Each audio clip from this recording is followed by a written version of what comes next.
Thousands have taken to the streets of Cuba in the largest mass demonstrations for over 25 years.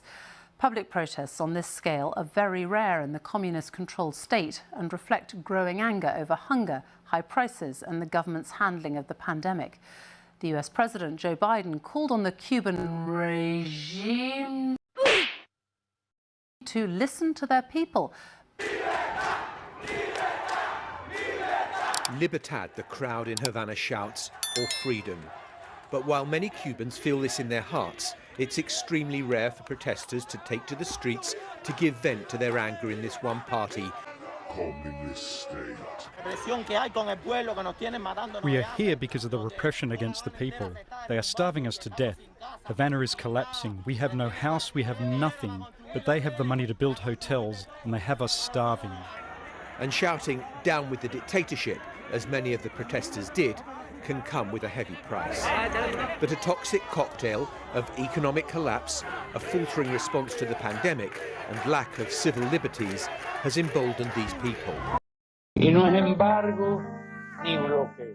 The legislation I signed today further tightens that embargo. By maintaining our embargo, El bloqueo económico persiste.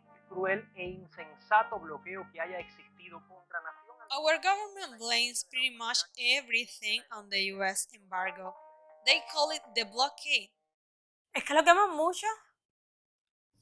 We get bored of hearing about the blockade all the time. But it's real. The United States has been waging war against Cuba for 60 years. It's not a war with bullets or bombs, but it touches every aspect of our lives. Recently, more than ever. Hate is the longest trade embargo in modern history. It isn't motivated by concerns about human rights. It's about money and power. Until 1959, Cuba was like a US colony. Our economy was controlled by US companies, corrupt politicians, and the mafia. After the revolution, Cuba nationalized the US companies. We claim our sovereignty, our right to govern ourselves. The government gave basic rights to the majority: women, black people, campesinos, the working class.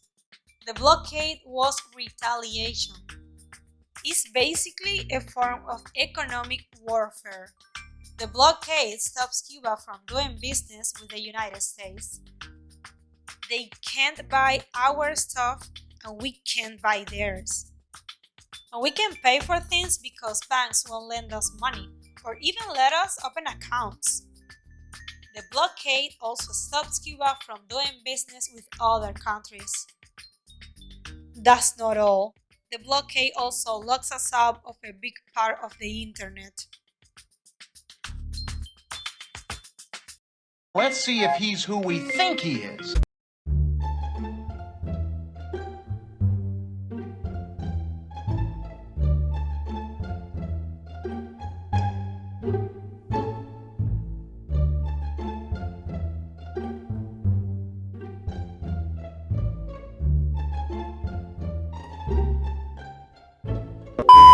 Support that's come from the American president too.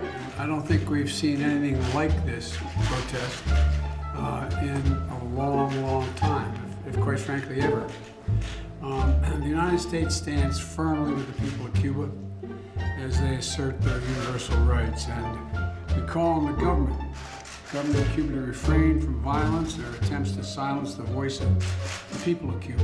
This is being watched incredibly closely by the White House. Sanctions that were intensified in the Trump era have not been relaxed by Joe Biden. What needs to be weighed is whether this is just a spasmodic outburst or the start of a Cuban spring and something much more fundamental.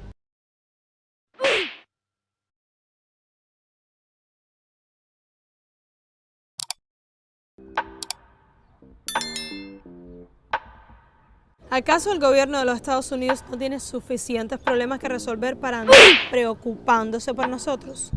Some people say the blockade isn't a big deal, that our economic problems are only caused by our government or by socialism. If that's true, ¿por qué no quitan el bloqueo?